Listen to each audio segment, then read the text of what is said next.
Welcome back to another episode of Red Hill Racing Podcast. I'm your co-host, Ben Knight, back again with Mr. Dustin Lee, Mr. 40 Time. I feel like we need a drum roll effect. That'd have been cool if we had that to begin with. What do you think? Sorry. We got drum rolls? Phone's dead almost. Okay. Yeah. All right, we just now done an hour and a half interview with someone, so I've used up all my capabilities. That's true. We usually reverse engineer these podcasts. So when we do interviews, we jump on, get the interview done, and then come back. So who were we talking to? I think we were talking to somebody at the XTA race about that.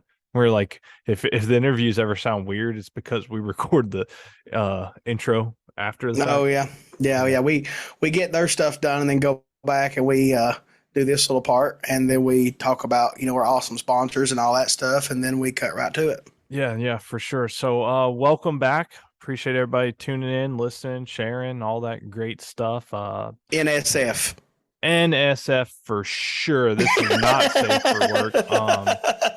We might as well tell them who our guest was tonight because it'd probably make more sense. You want to introduce the man? Man, I wish my phone wasn't dead. I'd put a sheep noise up here, but I'm hoping that gives people the idea. But we had, mine and you're probably our best friend, right? Spencer Claycomb on the show.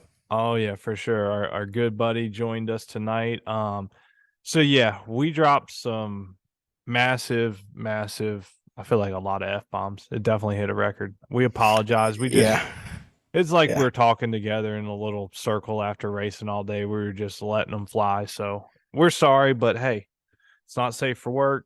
This one you definitely don't want your kids listen to because they'll probably talk like a sailor afterwards. So it's kind of like yours, man. Like we went from cars to bikes to dirt. We talked a little about dirt bikes, and we just talked about everything. Like, Spencer talked. Spencer talked. Yeah. I think Spencer. So listeners beware. We're pretty sure Spencer might have shotgunned. No, not. I don't know. Yeah, but I wouldn't tell them what we talked about him saying a lot. Let them just figure it out on their own. Oh man, you're out there, man, like that. I was just gonna say it felt like Spencer. He loves Bang energy drinks. I feel like he took a beer bong funnel and drank 3 of those. Because man, he was amped up. Yeah, he was smoking me. I couldn't keep up with him. Like, what did he say? Yeah. I mean, we think it was a good interview. So absolutely, you guys will let us know. Basically, we had our good buddy on. For me and you, we know everything that he talked about. You know what I mean? Not everything. I should. Well, you didn't. I knew pretty much everything he talked about. So for me, I lived it. You know what I mean? But because I basically was there when Spencer started his drag racing. I know, with motorcycle stuff, and for the listeners, they have no idea where this dude come from. But you about to learn today where he come from. Yeah, he come from the hills of Pennsylvania. Y'all gonna learn today. We hope y'all enjoy this one. Like Dustin said, we were a little bit probably out of context a little bit, just in the fact that Spencer drank all those Bang energy drinks and he was wide open. But it was cool because he got a good bit of his story out from his beginnings, how he before he got into drag race motorcycles. It's a cool story, and man, we relived some good laughs along the way. Yeah, no doubt. Yeah, some fun bringing back some memories, and like I said, hell, I learned something from Spencer, and I consider him one of my good friends that I didn't even know. So yeah. Let's so we already spilled the news, which honestly, Tiffany pointed this out. We get so caught up and excited we forget. We realize now, because Tiffany pointed out, it's like we're breaking news to y'all. Well, hell, when we post it, y'all see the title and the interview, so you know before you even click play. So yeah, but YouTube channels are the same way, right? They'll have a post, a picture that says, "Oh, we crashed this," and then they'll go into the thing, and then it happens. You know what I mean? They talk about it. So it's just how it is. No, for sure. Tiffany gotta have that clickbait, Tiffany likes to point everything out though to me, and she wasn't wrong. She was correct on that. Because I think it was Jason when she said we kept teasing, but then it was like all the posts were like, oh, it's like, well, we forget because we record this after the fact. Yeah, and Spencer I'm gonna go ahead and talk about this real quick before we do the sponsor thing. Spencer had an idea, and I'm really serious about thinking about taking this up. We are thinking about having our wives do a podcast. Let them try it once. Let them do it. See what they say a lot of or whatever they do that's weird. and we'll go back and do a intro for it. And good luck. I'm really interested in doing this. Like, I think that this would be just fabulous. And Fabulous. they could just it was a talk cool about idea. us and whatever. Like, Yeah. let's just air it out, No, that's what I told y'all. That's the only thing I'm scared of is hell what they would say about us. They probably wouldn't I ain't hold worried nothing about it. Hey, this till death do us part. We ain't nothing happening. So you talk about whatever you want. That's right. That's right. As always, we got to do our due diligence, correct? That's Yep, it. I can't never say that. Diligence. I did just now. I usually get that you did messed pretty up. good on that one. It didn't even sound like wheat rye red. Yeah, I know it. Why? If you what know, about the Sprite? Shoot. Shout out to all our awesome sponsors. We just appreciate the support, the ongoing support. So thank you to BMF Motorsports, University of Wynn, Energy Coil, Night Marketing Group, Hard Times Parts and Service, Montgomery Motorsports, Kevin at Manchester Mines, the whole Schnitz Racing family, Ralphie and Platinum General Services, MTC Engineering, Penske Racing Shocks. Shout out to Dustin. You're not on vacation anymore, brother. Yeah, I've been talking to him. I've been talking to him since he's been back. I bet. MPS Racing, Dan, Beth, the whole crew, appreciate that. And last but certainly not least, our dear friend, Mr. Dave Conforti. He's got all the balls, worldwide bearings. Hit him up. Yep, that's right. We got balls. Yep. So, yeah, I don't know if you're not subscribing or on Patreon. Yeah, let's do that. Let's do that, guys. But we need it. We need that. We did get some more. We did get some more subbers. Rich. Yeah, we're not getting rich off of it. But here's the thing: you're missing out. I mean, literally, we've had the giveaways. Yeah. $1 can get you $50. Basically every other week, and gift certificates to some of our favorite companies. And maybe then, if we get enough subbers, we can go buy our kids some ice cream at the end of the year. That's right. But no, on to that. We're getting close to another big giveaway. That's what I was leading to. Yeah, Mike Burkhart at BMF already donated a carbon fiber seat pan that we gave away to Mr. Harvey Powell, correct?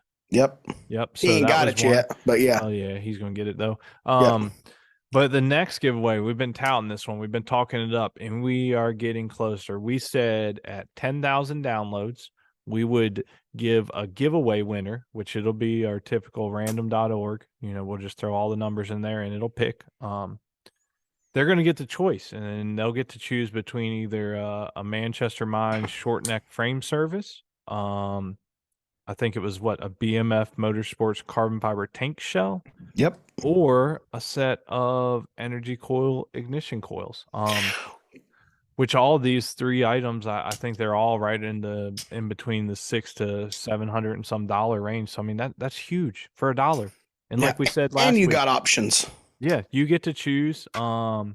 And then we'll figure out, how we're going to give away the next ones. But guess what?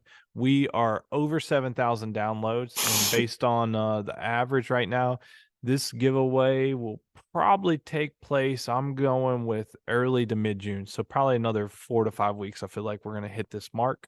We're going to do this big giveaway. And then here's the thing. After that, we're still going to have somebody's going to pick one of those 3 prizes. And we still have the 2 left. So we got plenty of stuff to give away. I mean, let me think about this real quick. Those 3, 6, 18. We've got our big Penske shock. We've got plenty for the year. That's for sure. We've got pretty much $3,000 in big giveaways. Actually, when you count the seat pan, we have over $3,000 in big giveaways, as in like single items, and then we've got thousands of dollars in gift certificates from MPS, MTC, and Schnitz Racing. So what we're getting at is if you're listening to this and you ain't subbed yet, well, you're just missing out. You're just costing yourself. I mean, $1, or I mean, you could do 5, whatever, if you like it a lot. But I feel like if you liked it a lot, you'd done this. But do it. Do the $1. Come on, man. Yeah. I mean, here's the thing, and the reason I just went through all that. Dustin and I aren't trying to make anybody feel bad. We're just saying you're missing out for $1. We had told you last week Yeah. we're getting like 68 cents off that dollar after all the credit And my card kid fees. likes Oreo ice cream. You know how expensive a Blizzard is? Now you're making them feel bad. No, That's right. you're Ice missing out cream. for $1. I mean, for the whole damn year, it's $12. I mean, are you really Yeah. gonna miss $12? Tell me you don't waste it on crazier stuff. I I spend might. $12 at the gas station just getting a drink and a bag of chips sometimes, just random stuff. Yeah, yeah. So anyways, sub up, multiple ways to do it. You can do the Patreon, Patron site, as I like to say, or just go to our website. Did our due diligence to our awesome sponsors. We thank the listeners. If you haven't yet, make sure you're liking the Facebook page, following the Instagram, and be sure to subscribe to the Red Hill Racing YouTube channel, because as we announced last week, we have awesome actual race footage coming. I already started posting some like old little short clips and videos, just some stuff that was saved on my phone that I don't know. I was just filming my buddies at the racetrack, and some of them were clips of me. But we're gonna start, as Dustin basically spearheaded, having some really good XDA sportsman content coming. So Oh, yeah, I might try something too because, I want to have that camera. I might do some videos at the STBA if I have time, maybe. Oh yeah, that'd be cool. Yeah, play with it, try to basically learn how to use it myself. That way, if there is a question, I know how to do it, So I need to try. I don't know. I probably won't do it. I'm going to try to do it. Let's just say that. You're probably not. That's like I had good intentions to do all kinds of shit at the last XDA. When It you get rained the half track, day, man, it and gets crazy. And then when it rained, everybody just kind of hunkered down because it wasn't like just a drizzle. It was a monsoon. And then I got my alter ego. Darnell had to roll around. So I don't know. It's a lot going on. When I'm bored, little Debbie comes out to me. I go eat snacks. I go lay around. Well, I was supposed to go, excuse me, hook up with Mr. BMF Motorsports, and we were going to kind of go over his website, but we're going to knock that out tomorrow evening after, well, I guess when y'all are listening to this, it'll be tonight after University of Win weekly meeting. So anyways, yeah, there's lots going on. Lots of cool content. We are so stoked. Kaylee is going to kill it. She's super excited. So yeah, make sure you go to YouTube, like Red Hill Racing Podcast, and then it's Racing the Lens. Yeah, Racing the Lens on YouTube, because Kaylee's posting it. She created a channel. She's going to build up her subscribers and all the cool content, and we're sure she'll kind of blossom from there as far as videos. And it's hard to tell. She goes to a lot of events outside of XDA, so I'm sure she'll have additional footage. Yeah. Might have to have her using that camera outside of XDA. I don't know, man. Yeah, maybe have to. Never Content's content, man. We can put it on everything. So yeah, go like those channels. If you got any feedback for us, hit us up, let us know. Drop us an email, drop us a message, hit us up on Facebook, tell us you did not like Spencer's interview, whatever you want to tell us. We don't care. It'll be fun. And we may or may not listen. I'm just kidding. No, we like all the feedback. What else you got, man? What's you going anywhere racing this weekend? I don't know. I went this past weekend to Bristol. I forgot about that. Yeah. I mean, I guess I can touch on that real quick. I hadn't been to Bristol in 7 years, which is weird. I cannot believe that it's been that long. I searched my Facebook and everything, and the last time I was there was 2016, maybe 17. So 6 or 7 years, right? Dude, and I feel like I've even been there like before that long. Yeah, and it just flew by. You know what I mean? And it makes sense because I kind of got to where I slowed down racing like in 17 or 18. So it was kind of like, it makes sense. You know what I'm saying? But either way, I went there. They do like a one-time run, or you can do the dash for cash. I took both bikes. It was a kind of messy. I made a time run on the one bike. Oil filter seal was leaking. Didn't know it. The diaper kind of hid it from me. Had that mess to clean up. Fixed that problem. Went up for the dash on the other bike. Guessed on a dial-in. Still won the round. Didn't win the dash, of course, because I let out of it. And I messed it up. But anyway, I went to the semis, and I hadn't been there in so long.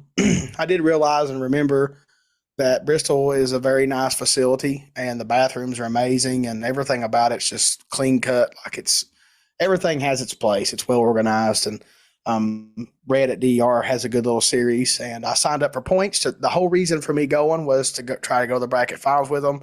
I got that all took care of. So, your boy, we're gonna go to the bracket finals for the first time, and Lord have mercy, it's been a long time. I rode a bar bike the last time I was at the bracket finals. It's been a long time, and going to try that again. But I went to the semis, had the tree by fourth thou. I was 016. Caleb Johnson was 20, and I just thought I was going to get there, and I rolled out of it, and I was fourth out behind, killing 6 mile an hour. I just let out too soon, But I ain't mad at it. Had a wonderful time. It's good to see people that I don't get to see a lot. The bikes are, and the bike that I wanted XDA on, two-tone as I call it, that motorcycle right now it's on fire. Like it just does so well. I know it. I know what it's going to do. It's predictable.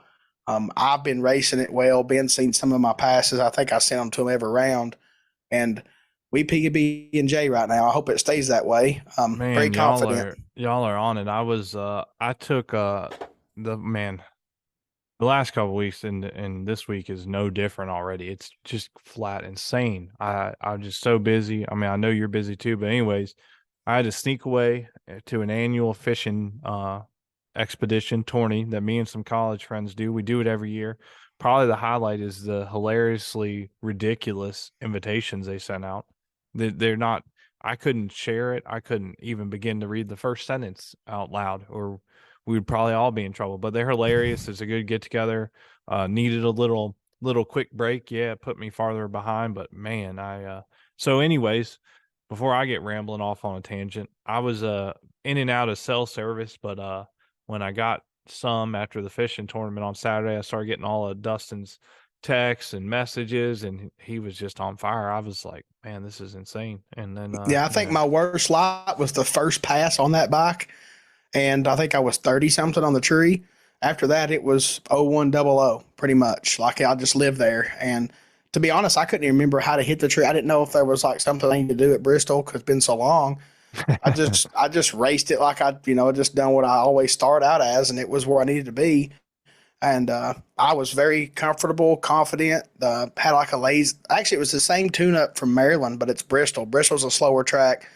Maryland, the elevation was negative 400 that night, and it was 3,000 at one point at Bristol. So the bike was a little slow. It ran like 517.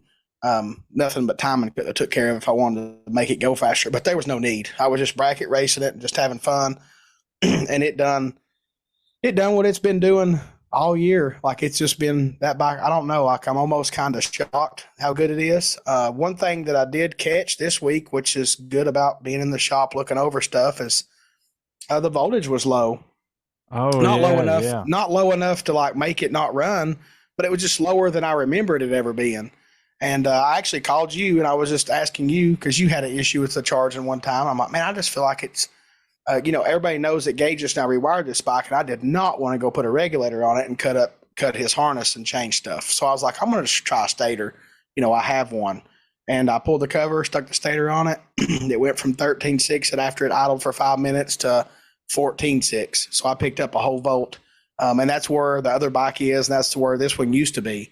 And so which is wild because when you started explaining it to me, is the exact same issue I had, and what you told me, because you and I, is that if y'all don't know, we bounce everything off of each other. I feel like I mentioned that I thought maybe a flywheel could get weak, the magnets could get weak after time, maybe, right. And that's what and I said that's 100% it, because I told you when I was having the same quote unquote issue, and it was more of an observation, right, as you pointed out, like it wasn't causing an issue yet, but as observation. I told Dustin, I was like, all right, I went through multiple stators, I went through multiple regulators, I went through multiple batteries. It wasn't none of them. It didn't fix nothing. And of course, Dustin was like, did you change the flywheel? I was like, damn, now I feel dumb. I don't think we ever did. Well, I mean, you crossed all your T's and dotted all your I's except that one in your situation, and right. So when you brought that up, I was like, dude, that's it. And then whatever, 30 minutes later, I was like, nah, man, it's a regulator. I was like, damn, all right, well, it was a stator. Cool. Yeah, I was like, I'm gonna try it. I had one, stator, and it was like, right. It was the easiest thing to swap because the flywheel is a Gen 1 flywheel, and for the Holly, you got to knock off a tooth and this and that, And I was like, I'm just going to stick one on there. If it don't work, then I can try something else. And it wasn't bad enough that it was going to hinder it, but I just didn't want that little bit to become an issue later on down the road. And I had a stator, stuck it in there, cleaned everything up, put the diaper back up on it, farted up, and I was like, oh man, it's just 13.4. And then it idled for like a minute and shot right up. I said, there we go. And that's what I wanted to see. So, I felt like a gremlin that would have probably hindered me later on this year if I wasn't aware. I'm a full believer that the preparation and the time you spend in the shop, if you got it, is helpful on race day, and it worked out. I mean, I charged the batteries. I thought, I'll just go over everything, and everything was fine. And the stator I'm keeping the stator for a spare. If I'm out of racing, it's emergency, it'll still get me by. So I'll keep it for that, but I put a little note on the box it's on. So anyway, I had a pretty good little weekend there. I don't know if I'll go anywhere this weekend. Mine and my old lady's dating anniversary, I think, is Thursday, and then Mother's Day is Sunday. So if I do anything, maybe, I don't know. Like I just now went, so I might just wait till next weekend. Not real sure. But either way, trying to stay in the saddle and make sure I'm sharp, and I haven't changed from Maryland, which is a good sign. So hopefully I can be ready for everything else. I've got SDBA next, and then it's VMP. My girls get to come with me to VMP, which will be cool. Oh, did you figure that out? Yeah, it's that VMP. Yeah, it's the one coming up. So that's cool. Okay, they'll get to be there. And, I'm always, win or lose, I seem like I'm happy when they're with me because I'm not by myself. Even though I got all my friends there, when you're in the camper in the mornings and the night, you're just by yourself, So it's kind of nice to have them with me. And plus to drive, just to have someone there, with me is nice. But yeah, for sure. As usual, we hope everybody enjoys the show and gets to hear a Amish guy ramble. This is not the Red Hill Ramblings. This is the Amish Ramblings on this one. And we do talk about chicken. Yeah. Chicken parts stuff. of a chicken. Yeah, parts of a chicken. The infamous chicken talk resurfaces. Yeah. It's funny, with that when he mentioned that, I was like, oh yeah, but that's funny. It's funny stuff. We're just good friends, man, just talking. That's what we done here. And you get to learn a little bit about Spencer and where he come from, and a little bit of the trials and tribulations of trying to go fast. Yeah, that's for sure. So, we figure by the time we get through this intro and link everything up, it's probably another 2-hour episode for y'all. Like we said, if you don't enjoy it, take it up with Spencer. Just hit him up on Facebook. Let him know you didn't like his interview.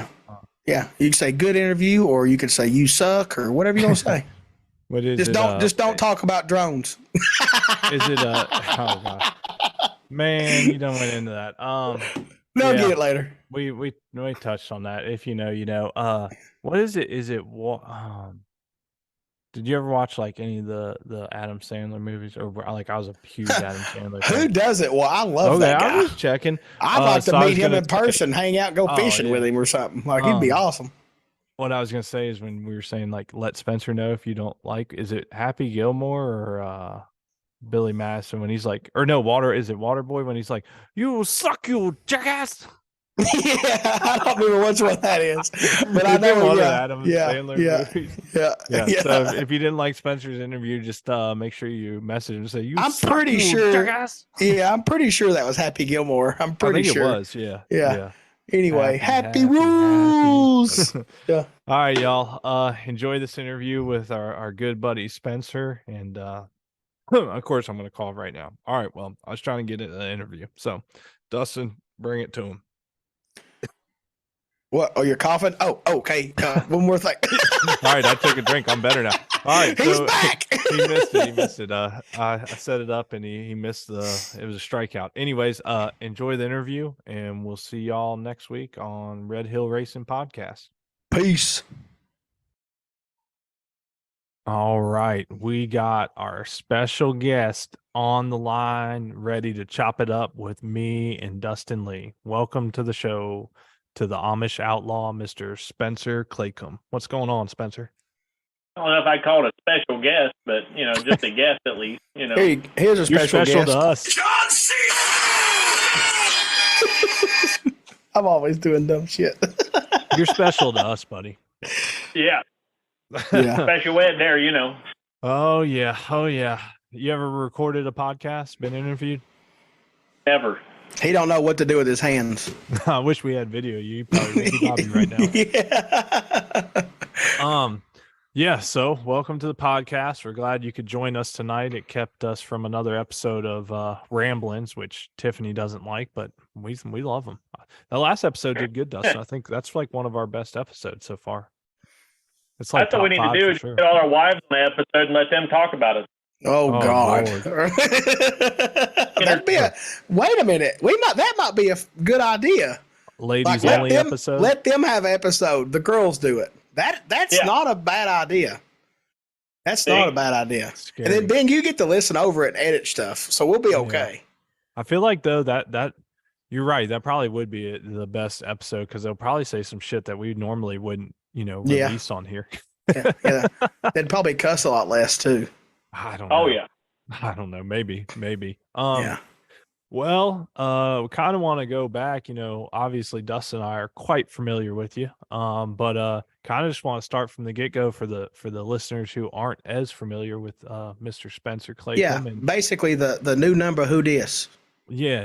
So just kind of start from the beginning and just let everybody know how you got introduced to racing in general. It doesn't have to be bikes because if you didn't start there, you didn't start there. But how'd you get into racing? And you don't have to throw in every little detail, but tell us what you want to tell us and kind of walk us through the stages of your racings. It's going to start out like, well, this one time I was on the sheep farm. Hill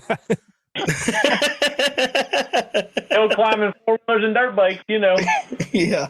But like when I was a kid up in Pennsylvania, like that's where it comes from, about the Amish outlaw, I guess. But they up there, the dirt late model racing. That's all we ever did.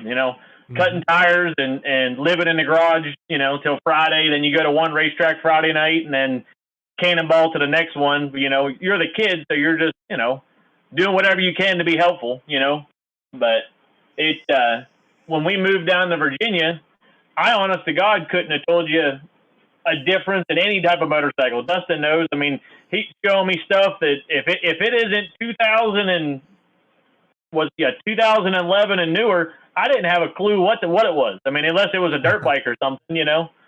But when we moved to Virginia, we got into drag racing, and at the time I was still in high school, and Dad there, we built it's a small block, and we ran a lot of the small tire stuff down in by Virginia Beach, and we went from trying to race on the weekends to, every day of the week we were street racing somewhere, not with the big stuff, but like just running around with buddies, racing anywhere from Hondas to all-wheel drive Gallants, and in Mexico. Trying to make some money, Yeah. But did you ever make any money? Hey, I made more money street racing, and I was in high school, than I do now grudge racing. Good Lord Almighty!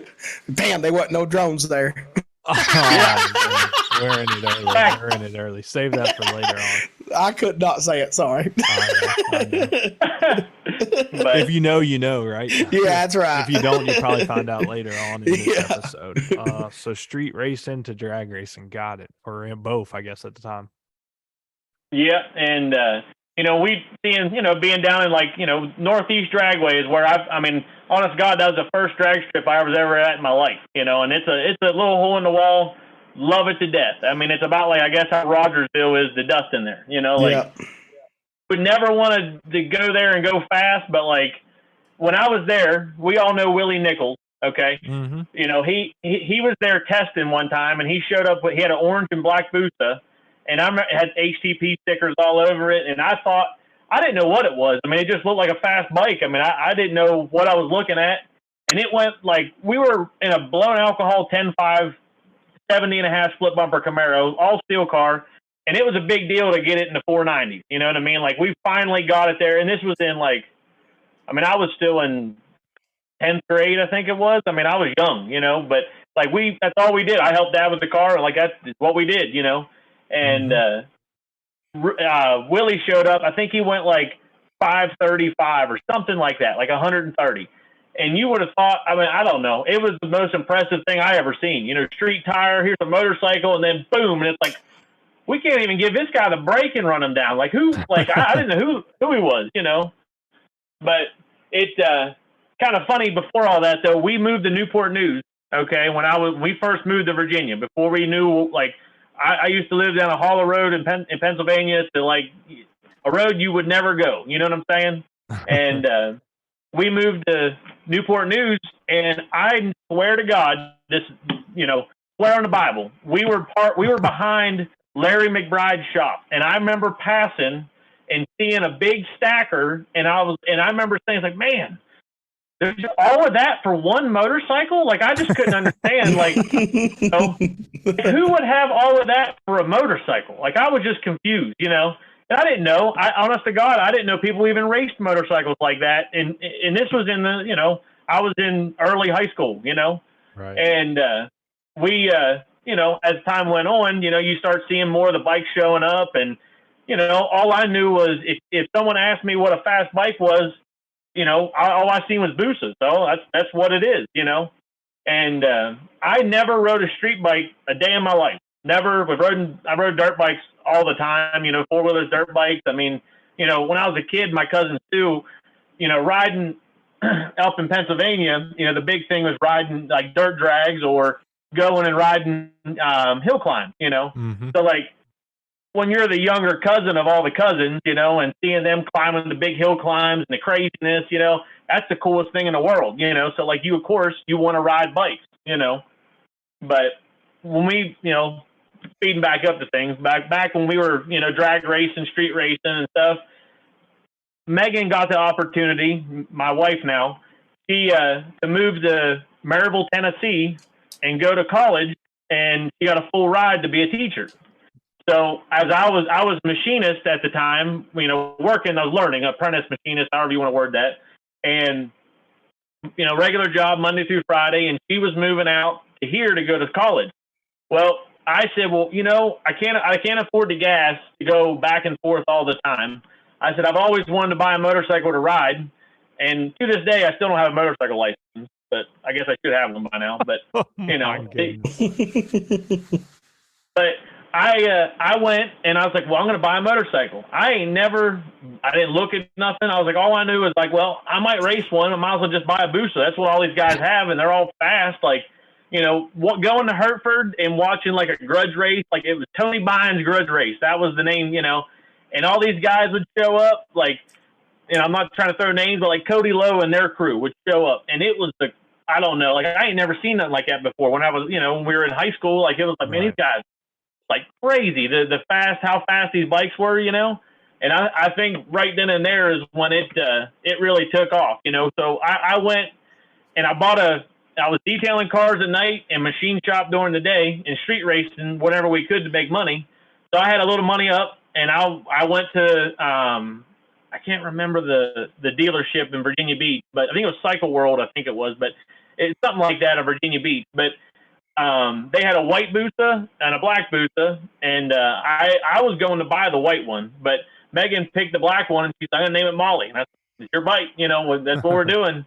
Well, I had to get Dad to co-sign for it because the rest of the loan, you know, I was 17 and a half, and they couldn't let me sign without having a co-signer. Mm-hmm. Even though I was putting down like, I think it was like $4,000 or something, you know. And I went to Dad. I said, hey, I just need you to sign for it. I said, I'm paying. There's nothing, you know, I need you to pay for. I just need you to back me that they'll let me get it. Well, we went in to get it. What's that? I said, did he laugh at you? No, Dad, you know, Dad is. He's all right with you. Oh yeah. Well, we went in to buy it. All right. So we went in.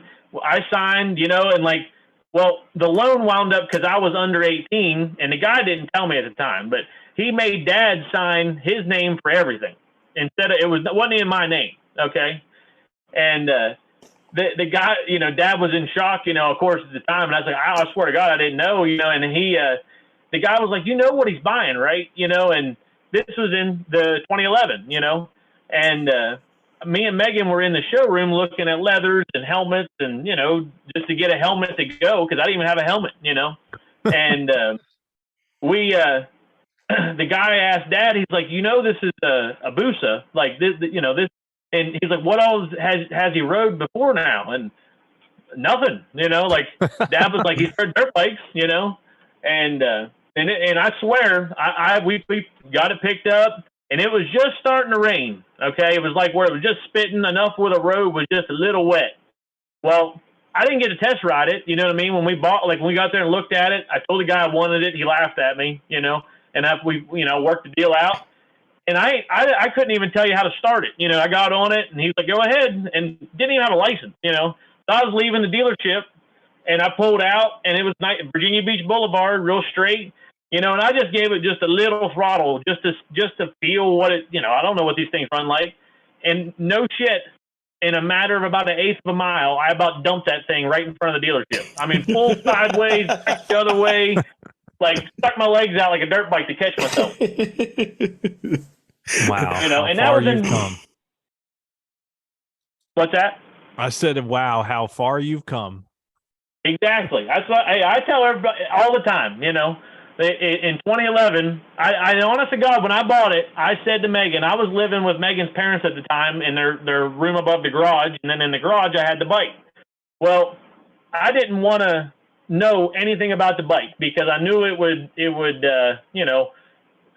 turn into what it is now. I didn't want to know nothing. I didn't even want to change the oil in it because I bought the extra warranty and like every single thing they would sell at the dealer. So I didn't have to, do anything to it. You know what I mean? Like I just wanted to ride it, take it to them service, Sucker. Well, oh yeah. Yeah. I ain't never bought nothing before. I mean, like I said, we were, living in the backwoods, like if you had a new car, it was a big deal. You know what I mean? Like, but I tried riding it. I rode it, I think, twice over to Tennessee and back, and I'd never do that again. And it was, that was a ride. You know what I mean? Going from nothing to that, and speeding it up a little bit. All I wanted to do was to run 580 index down at Hereford. I took it down there, and I was like, wonder what it would run stock, and it about killed me 2 or 3 times. Like I never dumped it. Okay, I'll take it back. I dumped it one time. All right. And Big Kev can tell you this. Big Kev from Bracket Racing at XDA. A lot of people, they know him. And I come out of the burnout, and you come out of the burnout, slam the throttle real quick, so revs up real fast, and rip the clutch in. So you just pull out real fast. And I went to pull the clutch in, and the little ball that the clutch lever pushes against spun.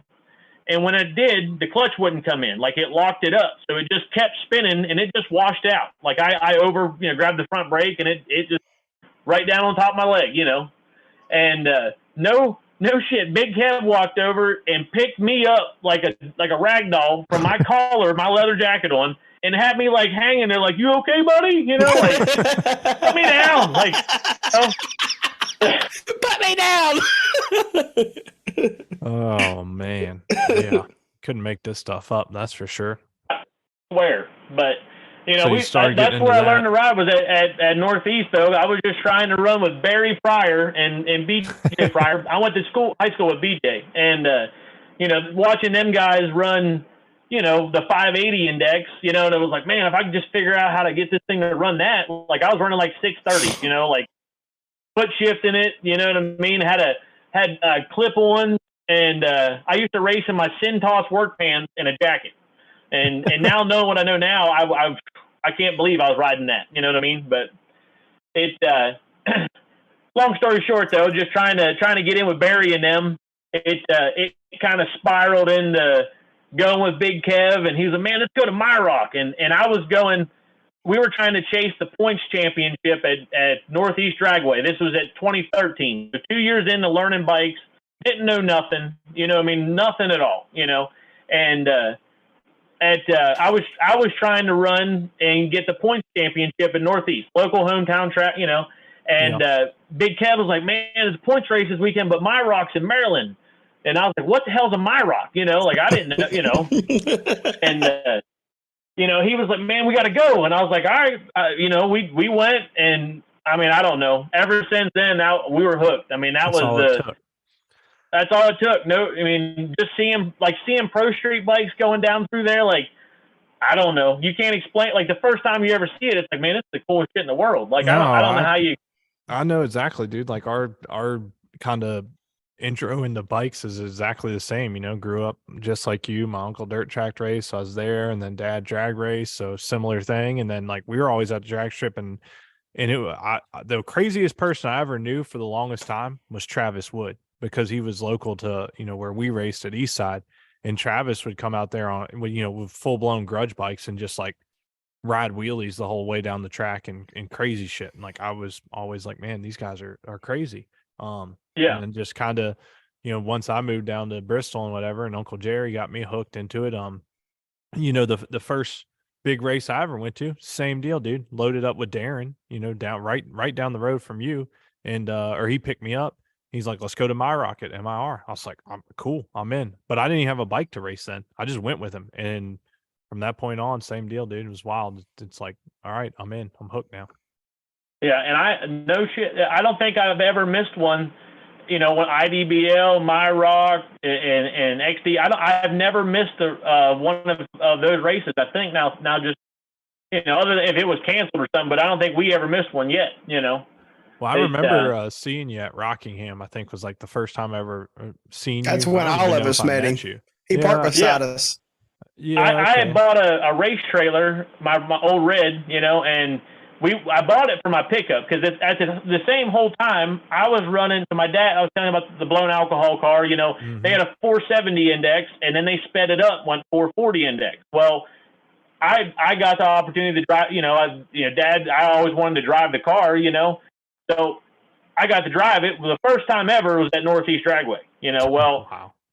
The first, I don't know if you've ever driven a blown alcohol car, but there is no such thing as roll. Like my idea was, and no one told me. Okay, that's the other part of that situation. But I went, you know, you know how the burnout is. You do the great big burnout. They back you up, you know, and like you can kind of figure that out. Put it in get it to high gear, and just stab the throttle. You know, it's like, well, after you do that, and you start realizing how touchy the throttle is in a big blown alcohol car. Well, you're backing it up, you know, don't touch throttle. You know what I mean? You're just letting it idle, letting it back up. Well, my plan was I got on the tran brake. I was just going to let off the tranny brake, just kind of get it up off idle and roll in it. There ain't no rolling in a blower car. You know, like I tried to roll in it. It just, boom, you know, slammed me back. I let off and my foot was bouncing on the pedal. So the car was just boom, boom, boom, boom, you know, like full on hopping the car off the ground all the way. I eventually got to where I got in the throttle. I was like 8th mile, you know what I mean? And it was probably the worst pass you've ever seen in your life. You know, Dad can tell it a whole lot better than I could, but in the car, I got whiplash from being slammed back and forth, you know? Well, you know, the whole time, you know, like we were trying to go fast, finally got a decent hit, you know, and ran, I think I don't know, 47 or something, I don't know. But that was, you know, you couldn't believe, like, going from a truck at the time, you know, running into sixes and like going to that, there ain't nothing like it. You know what I mean? And dude, ever since then, I've always wanted to chase it. I've been building my pickup, you know, nitrous motors in it now, running into fives and stuff. And like I built a big blower motor for it, but bikes have kind of sidelined that. It just sits on the rack and looks pretty now, you know.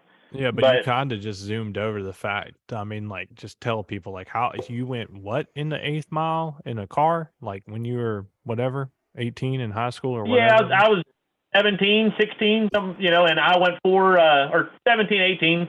I went 447 and then 430, I think 438, something like that, like 170. But you know, and the second hit though, right after that though, okay, I was like, all right, I got this. You know, you know. Like, it's very intimidating. You see that big old motor sitting in front of you, and it's just so loud you can't even hear yourself think, you know. Well, I'm just gonna stab this some bitch to the ground, and it's gonna, you know, one way or another, I'm going with it, you know. Yeah, well, right. I let off that tranny brake button, and I gripped that wheel, okay, and I had my visor up on the helmet, you know what I mean? Like, I know you should have been down, whatever, but fully strapped in, you know. I mean, I let off that button, and I held the wheel, trying to keep myself from just being sucked into the seat so hard, you know. Well, the car went 10, 60 foot, 108, I think it was, and the damn steering wheel come off, and because I didn't have it clipped on the whole way. Well, when it came off, it wrapped me with my visor up. I had 2 black eyes and looked like a damn raccoon. You know what I'm saying? Like, I grabbed the hold of the post, trying to get off the throttle, and stood on the brake pedal. It's almost like the purple bike popping the clutch on you, ain't it? Oh my God! Yeah, I'll never forget that. Oh my God! Yeah. Yeah, this fucker messaged me one night, and this is back when we first really started being friends and talking to each other all the time. And he was like, "This thing," he goes, "this delay box stuff's weird." He pushed the button, locked the air clutch, let the lever off, and was like, "Why ain't it coming out?" He got in front of the lever, looking at it, and it shot out, hit him right in the eye. In the eye, like I had it on the lift, and I 10 seconds or something like that. I think it was something like that. I hit the button and it didn't release. I'm like, what the hell? Like, and it's at eye level, so I was looking around, like, had enough time to look at the box, and I was kind of getting up over the bar, and it nailed me. I mean, full on blood, like I had a black eye for like 2 weeks. I wish I had a video of that. Yeah, that would have been. If man had a camera in his garage for that, it'd been money. Oh, yeah. For sure. Ever since then, I've hated delay boxes. Okay? Yeah, because it was user error. You didn't know how to work it. Yeah. Oh man, oh man, oh man. Okay, well, you kind of gave everybody the history of it. Pretty interesting history, to go 430s in a door car at 17, 18 and then get into motorcycles. So that's hell, not everybody will ever, hardly anybody will ever go that fast in a door car. So that's something else to be. Well, anymore, hell, that's a street car, Shoot, yeah, right. That's still fast. The crazy thing though is when, and we had fun, went to My Rock, and like we, at the time we were moving to Tennessee, and I still at that point I don't think I met Dustin or you. I didn't, you know what I mean? They were just I was going to Rockingham for the first race, and I parked down there. Well, I think we were like 8th mile mark, something like that. Mm-hmm. And the first person I met was Jerry, and Jerry's oh yeah, we're see. And I was like, oh, okay. Like, I was like, man, I just come down. I said, I'll just see how fast I can go. And I didn't know what, what I mean? I knew what bracket racing was then because of now, racing there at the local track at Northeast. But, I met Dustin, and hell, I think just ever since then, I don't know. We just hit it off like fucking brothers, I guess. I don't know how, Yeah, you didn't like do real good that weekend? Your side panel come off, and we were like putting it back on there so you could get contingency money because you had it on during the race and it blew off going to the track. So it was just like you were taking it with you to get to the winner circle. Yeah. Maybe you run it up or something, but it was that's how we first met. Was like a mess, kind of. I was racing Stu Dollar at Rockingham, and the panel come off and smacked him in the helmet, like full on, like. And, we were down, and I watched it happen because you see it come off, and Stu was like, "Man, I hit a crow," and I said, "No." I mean, ever since then, we were all, you know what I mean? It's just, But the only thing that would make this better to the listeners is if they actually knew who Stu was. If they knew I Dollar. was scared to death when Stu. I was like, man, he's mad. Like, I don't know what's wrong. Yeah, he's gonna come kill you. Man, let me say this. I remember. I'm sure it was that same race, but I remember, and I know I've told you this, but my honest opinion, I seen you the first time, and I was like, wow. And so at the time, like, it's not like I had a ton of experience racing bikes either. But at the time I was like, wow, look at this clown. He's got a mohawk on his helmet. Like, I love that mohawk too. On his mohawk. So I was like, wow. I was like, I can't wait to race this guy and whoop his ass. I bet his bike was cleaner than yours. Oh, 100%. He's always had the clean, like, bike's got to be clean. That's it. When I raced Spencer's bike all last year, it was the cleanest bike I've ever owned. It's still not clean from when you had it. I guarantee it. Need some scrubbing bubbles. Oh yeah. So we kind of know the rest. I mean, you basically, just kind of run through it. Just the quick version of you. Basically, me and Spencer fucking just started going everywhere. Yeah. Realistically, started going around. Me and Dustin both. Like, I was living at the time with my mom and my stepdad Jake there, and we were. I mean, at the time, we were just trying to, just kids trying to figure out what the hell we wanted to do for money. Like we were broke as race, fuck. But we didn't have no money. I remember we were all in the same boat. I remember y'all two were fortunate enough that y'all would ride together and split costs, and sometimes I'd get to go with Jerry and do the same. But, I think at that time I'd upgraded to a 6x12 trailer and I'd just pull that thing around and sleep in it. Yeah, Spencer would get us there, and I'd get us home. That's how it worked for years. Win something to get us home. Like, yeah, we had to win fucking something to make it home. Oh man, Dustin, I've been talking about that a lot lately. It's crazy some of the shit we used to do that just not real smart.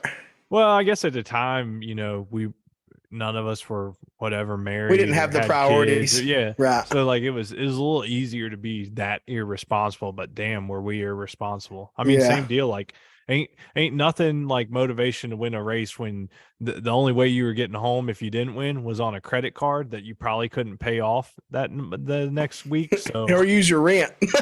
yeah. But I mean, I feel like that's how we were back then. We always could have got home, but we really had to win to make it work. It fucking worked though. Every race, right, Spencer? We won something. One of us won something to get our asses home. Like it was crazy. Yeah, every time. And Moo Old Red never left the city. I know it. That old truck, man. Remember we were going to St. Louis, and I'm like, where are we at, Louisiana? Because it's like swampland, and you just fucking lost it. He started laughing at me. He's like, from Missouri, and he's like, spoke up, and he's like, are we in Louisiana? I was like, I've never been good at world geography. Had the Joe Dirt boat. Same race you got damn chicken gizzards at the gas station. left them under his truck seat. Under the truck seat in 98 for 3 days.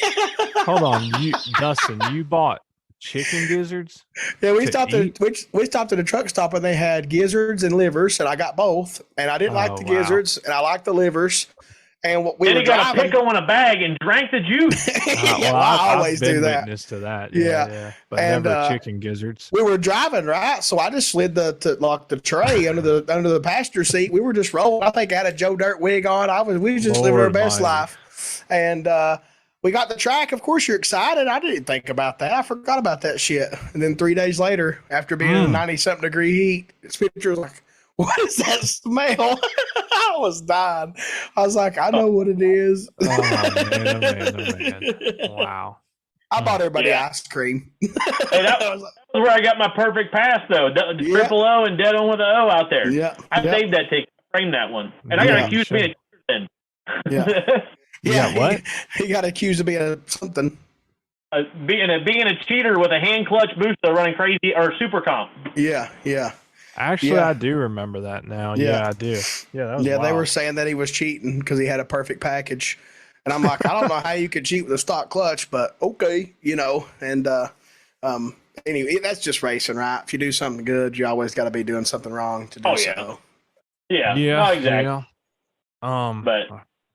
But no, I like in that bike, and Dustin can tell you, I wanted to say stock clutch because at the time I always watching Real Street, and I was like, man, that was, that to me is the rider's class. Watching Real Street, hand clutch, and just, you know what I mean? Like that was something that I looked at like, man, if I could just afford to ride fucking Real Street, that's where I want to be, Yeah. And I purposely wanted to run every class below that just to learn how to ride a hand clutch, like to learn and ride, and every class except for 460 and Top Gas, I've won a race or a championship in. So up until you get to those classes, that's where a lot of these guys I feel like mess up. Like they come in and like, man, I'm going to buy a pro street bike or a real street bike and come out and ride. Well, go ride the other 5 years and learn how to ride. You know what I mean? Like learn the basics of drag racing first before you kill yourself. Like that, it's a huge deal to me. Like that's why I preach all the time about people. Nothing replaces seat time. Yeah, just learning the timing system and how everything works is very important. You know what I mean? Like, how stuff works. Learning like when a rerun should be redone. Yeah, exactly. People just don't understand how stuff works, and then you get to the situation where if you're qualifying in a heads-up class, you don't want a deep stage because that way you can qualify good. There's just so many variables. You know what I mean? And they're just not aware. So Real Street was kind of always the goal once you got into it, and then obviously most people know you got to Real Street, and I like to put it like this and tell people, and correct me if I'm wrong, but I'm pretty sure I know the story. I mean, I feel like you did it like the hardest way possible. Oh yeah, I mean, and it's not because of doing that on purpose.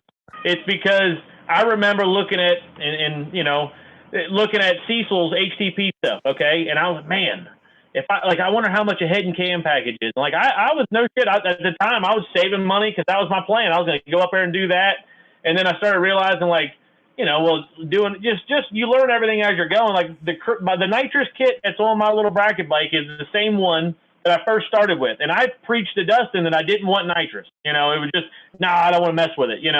And you always call it the Smurf juice. Oh yeah. Yeah, but to go from what you're saying, like not knowing anything about the bike and what I was getting at is that, I feel like you and your dad, Scott, you did it the hard way, is in that you didn't just take a check and go to somebody to build a real street bike. You built it up, built all the motors, blew a ton of motors up. Oh yeah. And just kind of learned we blew up the hard way. Exactly. I mean, but that's the only way, you're never going to learn unless you do it, and a lot of these guys,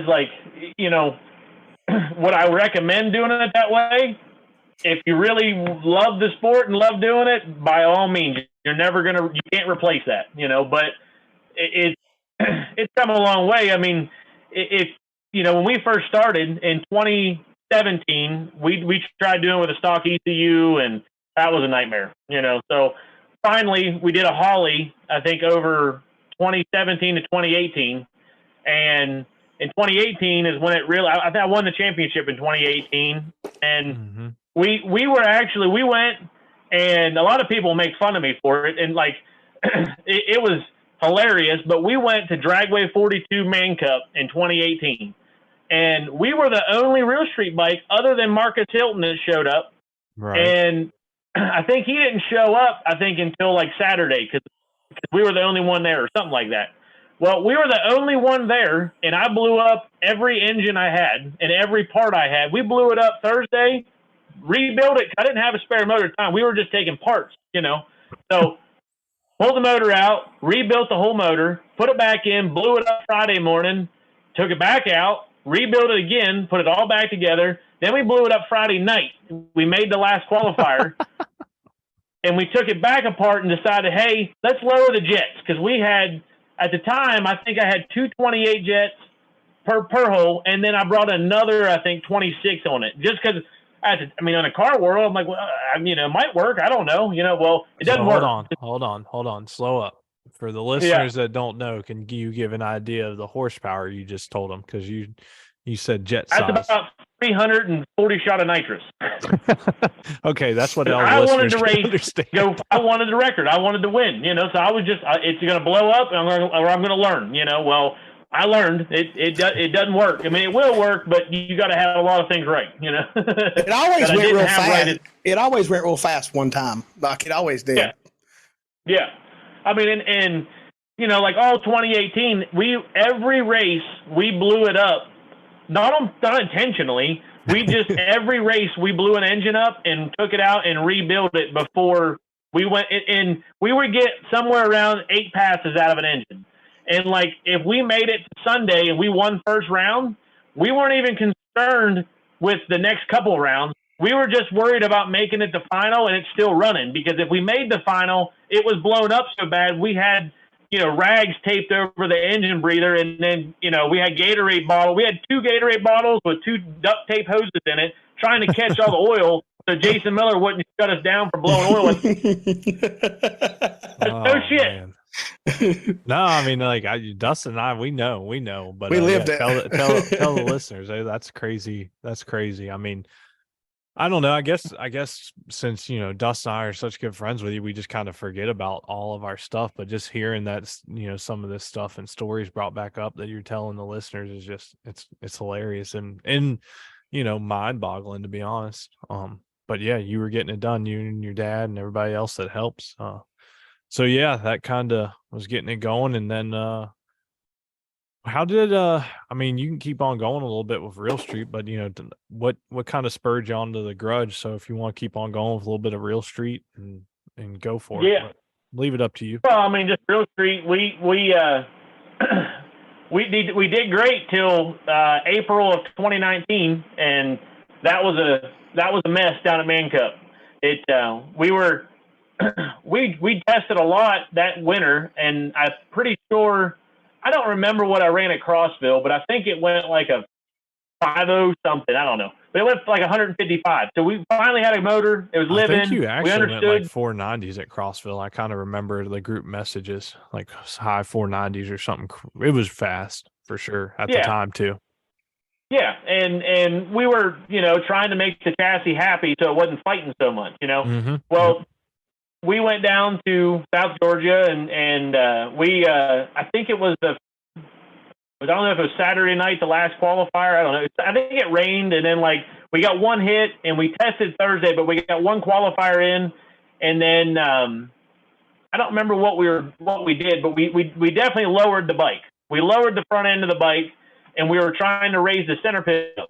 Well, in the rush of it, we did that they called us to the lanes, and I said, hey, let's just lower this thing real quick so we don't waste another pass, Well, long story short, Dad thought I tightened the triple clamp, and he thought I tightened, I thought he tightened it, and it wasn't tight. What was tight was we had one pinch bolt tight on the one side, just to that's your guide, when you're setting the front end, Mm-hmm. And that's all that was tight.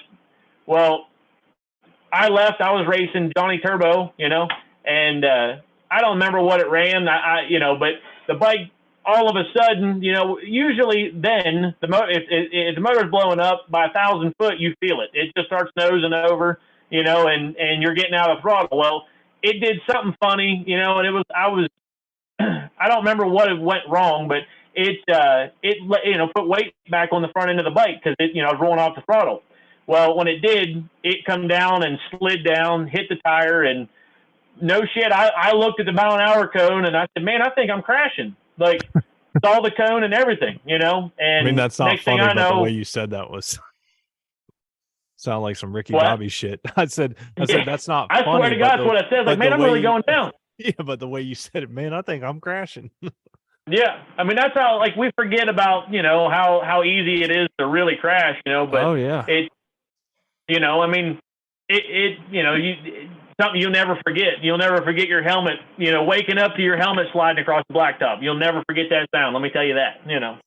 So, but luckily I wasn't as bad as what it could have been. You know what I mean? I think I broke 2 fingers, but my shoulder got real messed up and stuff. But we made the next race. We made the one in the first XDA race a month later. I actually went to that race in Maryland, and I couldn't move the bike out of a stand. I couldn't pull the bike. You. Yeah. And, doing a burnout, you're up there trying to hold it one-handed, and, my left arm, I could barely use it, clutch hand, So we still made the race. I don't remember how we did that race, but I think we actually set the record that race. I think it went 750 something, but I don't know. You might have. I think I was off racing side by sides. And I said, we spent the whole test day just getting where he felt comfortable going out the back door again, because he was struggling with the mental part of, that's where you crashed at, So once we got that took care of, I'm pretty sure that you was I don't know if you set the record, but I'm pretty sure you was #1 qualifier. And this popped up in my time hop not long ago. I should have shared it. And, you had Lee Thomason's jacket on. You wore his leathers or something. Yeah, because I was looking for someone my size, and I was like, oh man, Lee's from Tennessee, and we're the same size. I was wearing his leathers just because I didn't have none. And then Matt showed up Saturday with my new suit. He got it done in a month because I was like, Dad, I was in the hospital, and I think Dad was already telling Matt at Vanson, hey man, whatever it takes to get a new suit, we need another suit. And Matt did it though. We had it in a month, Another reason why I love Vanson leathers, baby. Yeah. Oh yeah. I won't wear nothing else. But yeah, and I remember that weekend. I think I don't think you set the record that weekend, but I think you did go #1. But I was listening, watching from afar. I was in side by side lane. Well, a pretty cool thing in 2018 when I won the championship, we were #1 qualifier every race. #1 qualifier, and I think we were in the finals of every single race of 2018. I just remembered that when we were talking about #1 qualifier. Yeah.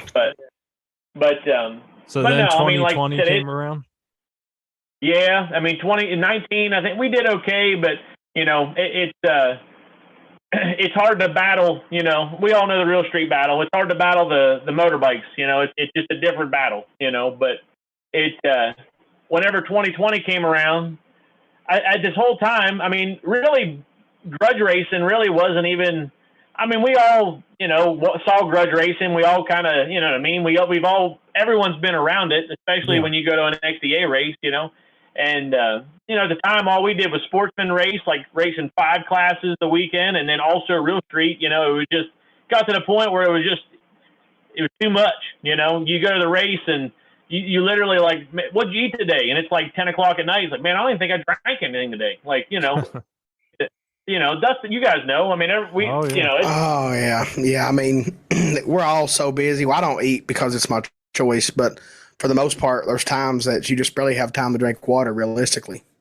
Yeah, and honest to God, I think in 2020, like in the whole time, that's when Bud Herrig, for Real Street, me and Bud the whole time, he was racing Real Street, and I think he was asking me about like we were always talking about gearing and stuff, trying to figure out how to make him, go fast. And I mean, everybody could tell you, I don't hide nothing from nobody. If you can beat me on the same bike, I bet you can't. You know what I mean? Like that's just how I look at it. I don't want to try to.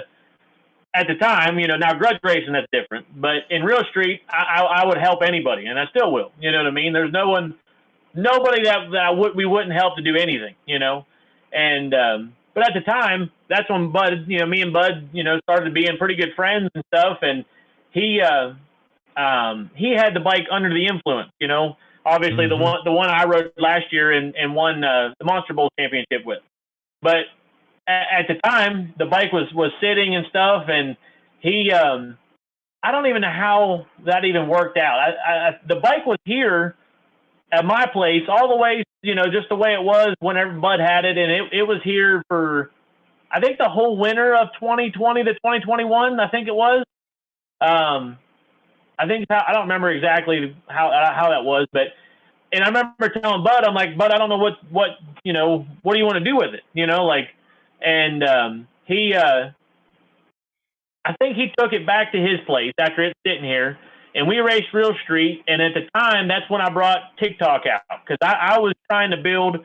I wanted to see what I could do, because I always say my Real Street motors, like, you can't explain how they pull. Like Ben, like when they pull out back, like it's a weird feeling when those chassis, they really feel all that power out at like, 8th mile, Well, it's because you can't, the thing about a Real Street bike, assuming it's not an all motor bike, but to try and explain it to everybody listening, a power out of Real Street bike, a nitrous, a turbo, a blower bike, whatever, they have a lot of power, but they're restricted in wheelbase. So in with the true hand clutch, which all those power outer bikes had to have, like you can only get so quick. And I mean, if you 130 anything for the most time, 60 foot, that's good on a power outer bike, which, we all know.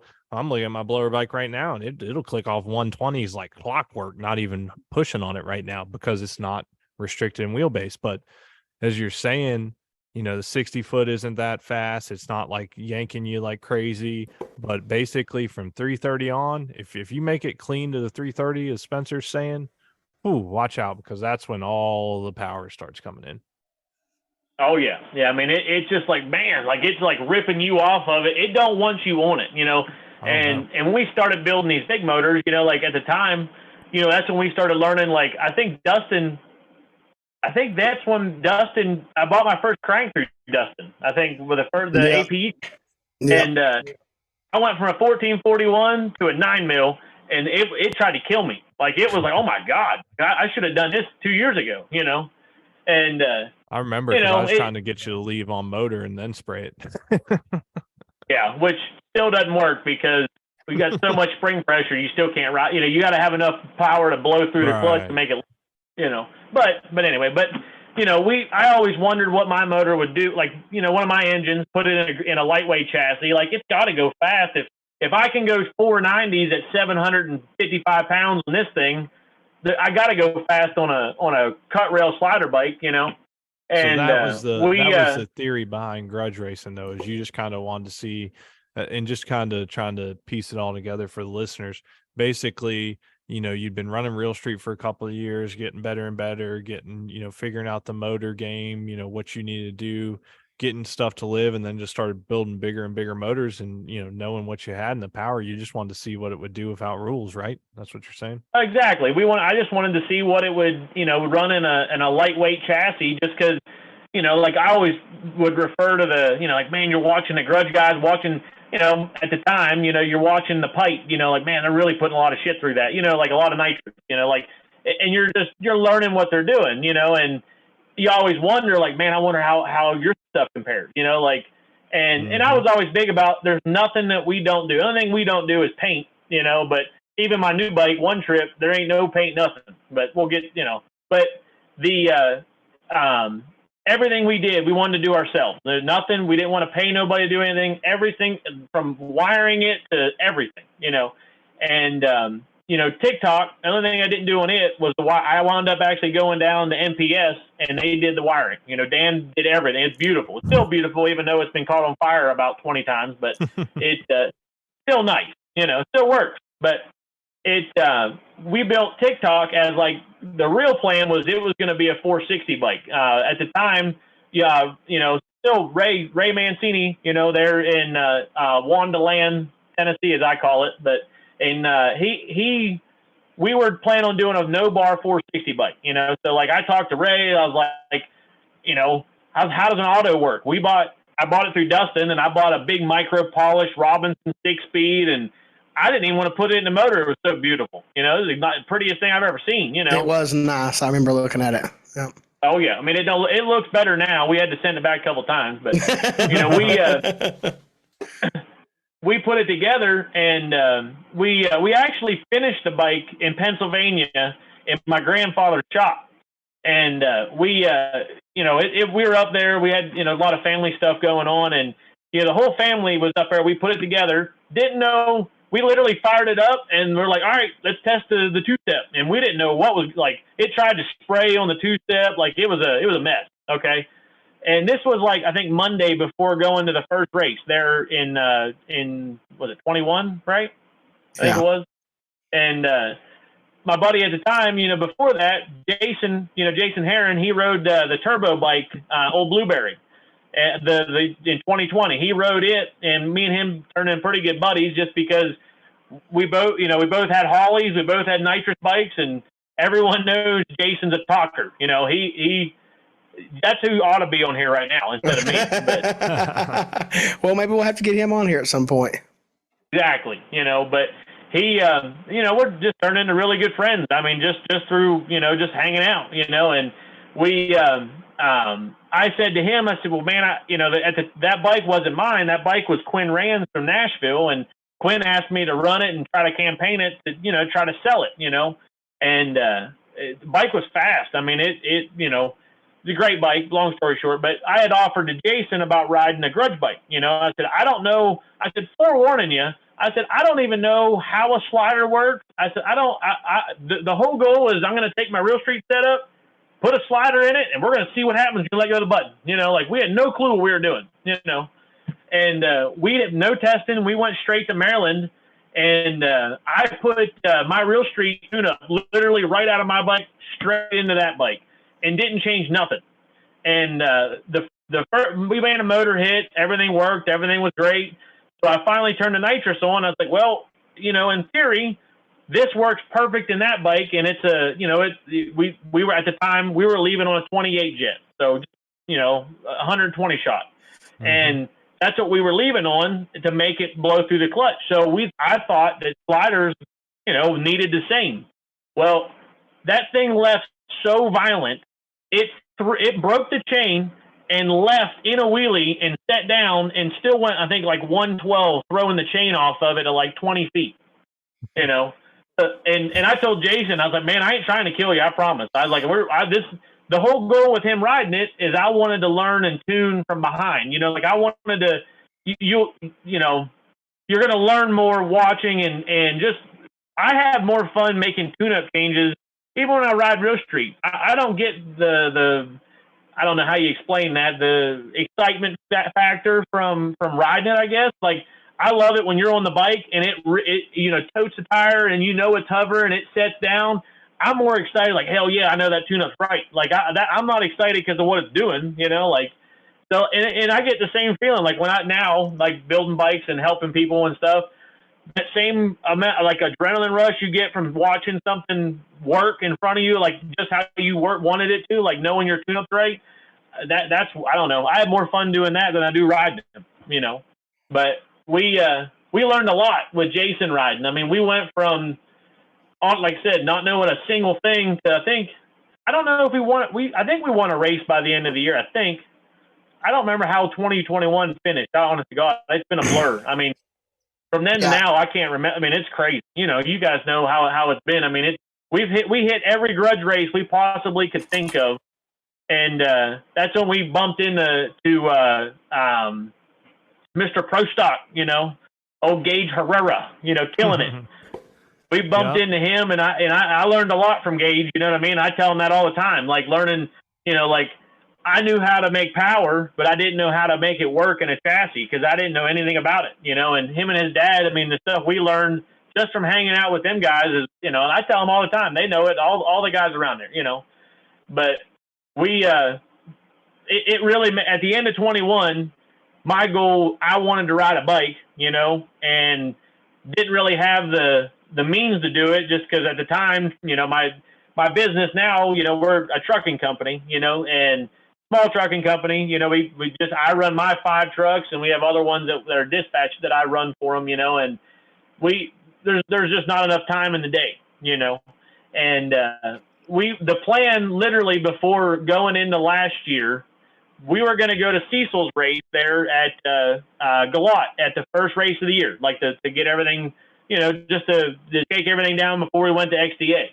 Well, I asked Bud, and Bud said, hey, if you want to ride, I asked him about buying UTI from him, and, he did price it to me, and at the time I said, Bud, I just can't afford it. I wish I could, but at the time I said, well, no, I said, I can't do it. Well, Bud offered to me, he said, how about you put your stuff in it and just use the chassis? And, I'm super thankful. You know what I mean? Like I literally took Bud's, every single thing off that bike. What's that? I was saying Bud's a stand-up guy. For sure. Oh, yeah. Great person. Bud's the nicest. Yeah. You just got to make sure you keep him fed. You got to have a steak ready for him when the sun goes down. If not, you look out. Yeah, Bud's as good as gold. But I took everything off the bike because I didn't want to, that way if Bud ever wants, still Bud's bike. I make that clear every time we bring it up. Bud swears it's, Claycomb Racing and everything. I said, nah, we changed everything on it, but we did use the chassis. That's the original Under the Influence chassis. But, we went to the first race and we didn't have it running. Like I literally built the motor and threw the valve cover on it, and me and Dad stuck it in the frame before we loaded up. And I was like, well, let's just take it. If I get it done while we're there, I'll try to race it. And this is, I swear to God, we showed up and it rained on Wednesday and Thursday. We showed up because we were going to test on Wednesday, Thursday. And I didn't even bring my hauler because at the time it was, we were getting it reskinned. So I had my mom's little 7x12 or 7x14, motorcycle trailer. And I filled the old moo cow. I put it full of parts. Every part I could find in my garage, I stuffed it in the bed of that truck with the cap on it, And we actually fired the bike up there. We had to I run different injectors and everything than what was on the harness there originally. So like we had to, build a whole new fuel system, all new everything for the injectors. And we fired it up. I think it was like Thursday night. We were part next to Gage. I mean, we were borrowing stuff from Gage, trying to get stuff, to make it work. And we made our first shakedown, and I think it was Friday morning. Made a motor hit. Everything seemed good, and I was like, well, I guess let's turn some nitrous on. So I literally just took what I learned from TikTok and put it in that bike. And that was the first time ever me letting go of a button and riding a slider, like everything. Like it was a whole new world. Like I didn't even know. Like all I knew was don't let off the fucking throttle. That's all I knew because I didn't want to tear up a transmission. I was like, I ain't tearing up shift forks. I was like, you know, I just did not want to tear up a transmission. Brand new motor, you know. So like all I knew was hang that thing open and hope for the best, you know. Well, I mean, I think we made 3 hits Friday, you know. Well, like the second hit, I was changing the nitrous and stuff, trying to make it faster, you know. Finally, just you know, I only turned 2 systems on, you know, like just trying to get it to where I'm comfortable, you know, and it just didn't feel like, honest to God, my real street bike scares me more than that thing, you know, like it's a controlled animal, you know what I'm saying? It's the best way to explain them clutches, you know, but yeah. If you ain't sliding, you ain't riding.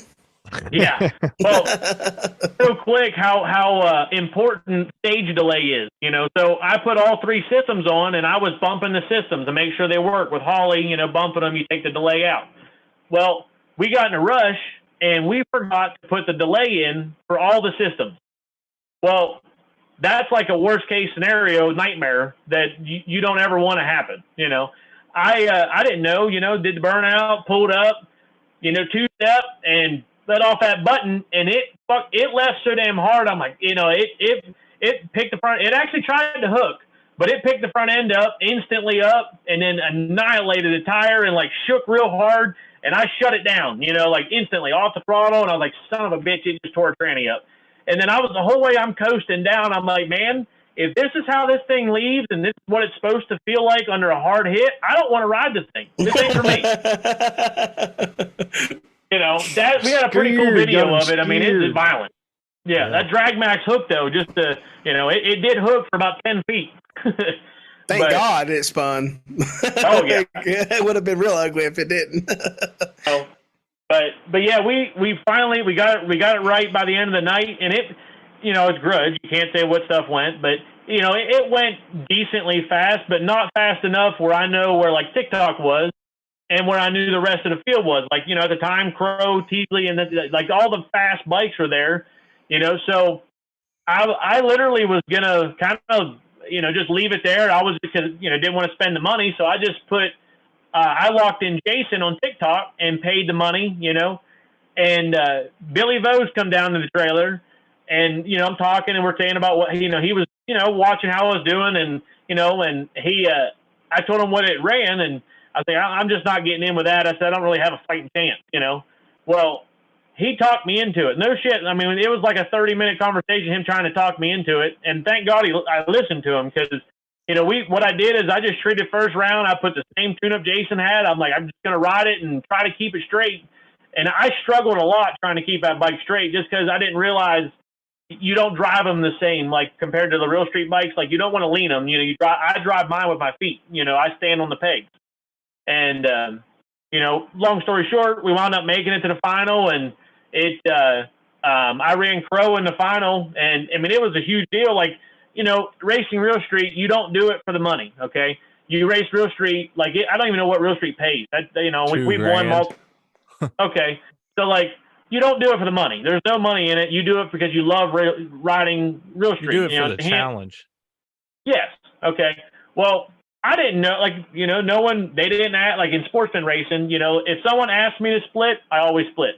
If you say no, if I go up to, I don't think I've really ever asked someone to split, but unless it's like you guys, you know what I mean? Like if we're there, you know, but if someone were to tell me no for splitting, I've already won that race. It's just like a weird, like good karma thing, you know? Yeah. Bad juju say no, except Matt Bulow. They done it one time and won. So.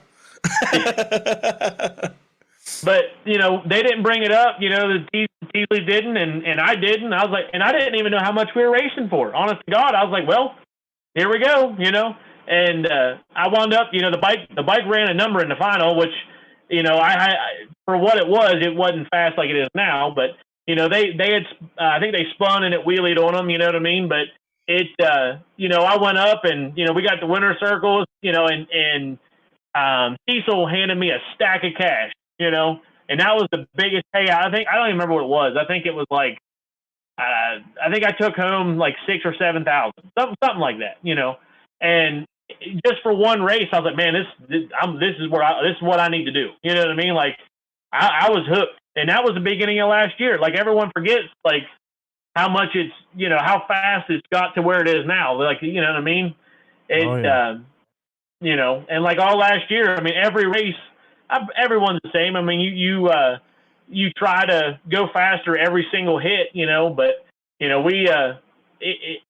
I don't know. It hooked me in. Like, I really wasn't going to ride Real Street this year. I really was just going to focus just on Grudge again, but that's how much I missed riding Real Street. I took off that year to kind of just focus on Grudge, and it worked out. We won the championship. We won a couple races. I don't know how many races. We won a decent amount, and we didn't ride nothing Real Street. Bud raced Real Street, but we had every problem under the sun with he rode my bike, and it's just my bike. You can't explain my bike. My bike, we call it Miss Bobby, and she is as hateful as they get, So, but he talked me in this year to riding Real Street, and I basically redid a lot, to kind of make it like the bike I just built for him, and it's a whole new animal. I'm excited. I mean, we didn't have a very good showing in the first Real Street race. We had a lot of issues with the bike, but we didn't really test or anything coming into the first race, which we should have this year. But we just not enough time trying to get everything done, and just not enough time in the day, Well, I mean, aside from all this racing in the trucking business you have, I think you, unless I missed it, but I think you missed the part about having twins, two small twins as well. Yeah. So time's a premium. Yeah, and it's every day gets shorter. I swear it does. You know what I mean? But oh my gosh, dude, I'm telling you what, I feel that more and more. I know you guys have already known that, but holy shit. Oh yeah. And a lot of people always like, we go, all the places racing and stuff, and the people, like, hey man, what about, do you do this or build this? And I was like, man, I would love to do that stuff. I would love to open a shop and do stuff, but I race because I do it for fun. I don't want to do it as a business. I feel like it would take the fun out of it. You know what I mean? Oh yeah, for sure. But, oh man. But yeah, I mean, it's been crazy. And like finally got to build all the stuff we learned, and this new bike, I built it, Dustin has got the thousands of text messages.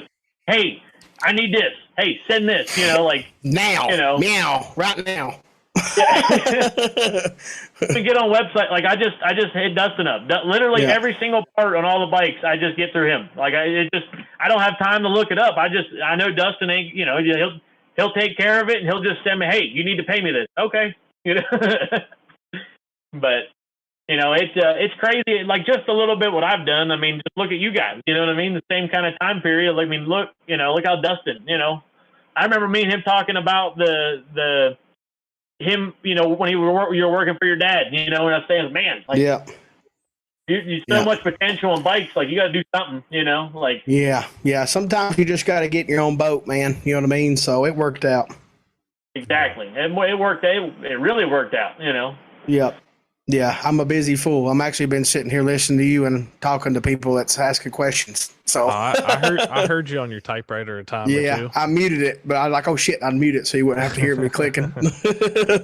So what's the rest of the plans for the year then, Spencer? You said just rocking in Real Street and some Grudge here and there.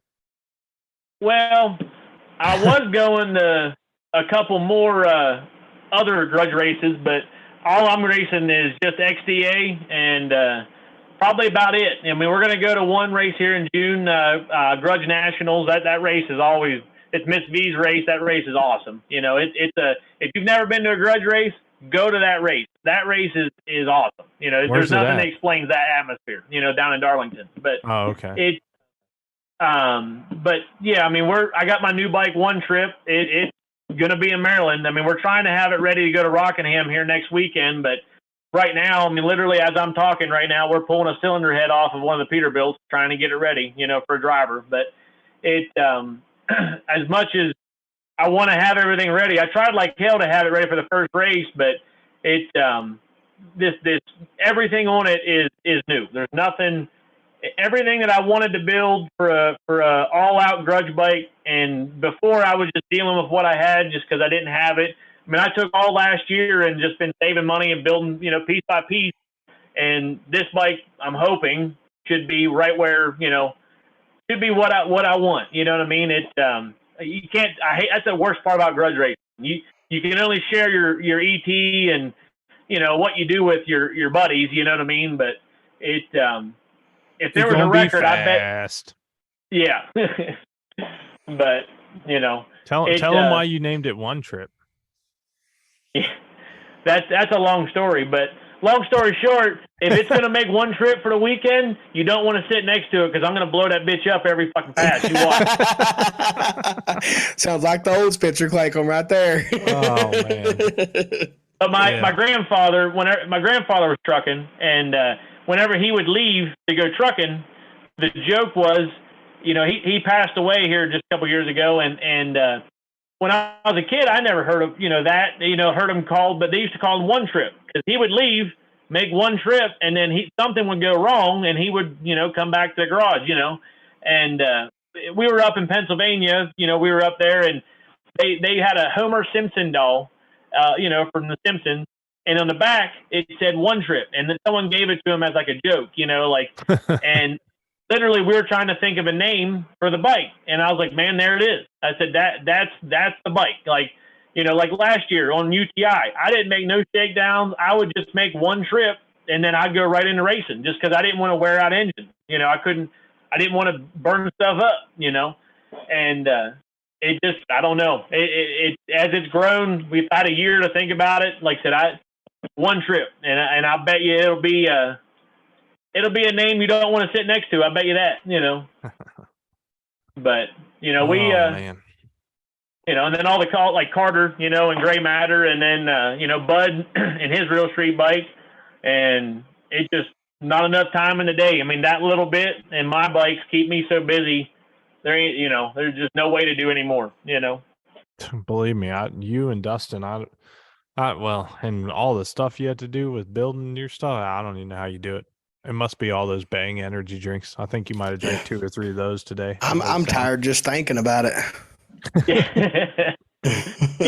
Oh yeah. No. I mean, like I told you, I forgot. I didn't forget the interview was the night. I was in the garage working with Dad, and my phone went off, and it was 7:55. I was like, oh my god, I gotta go, just to be up here. You know what I mean?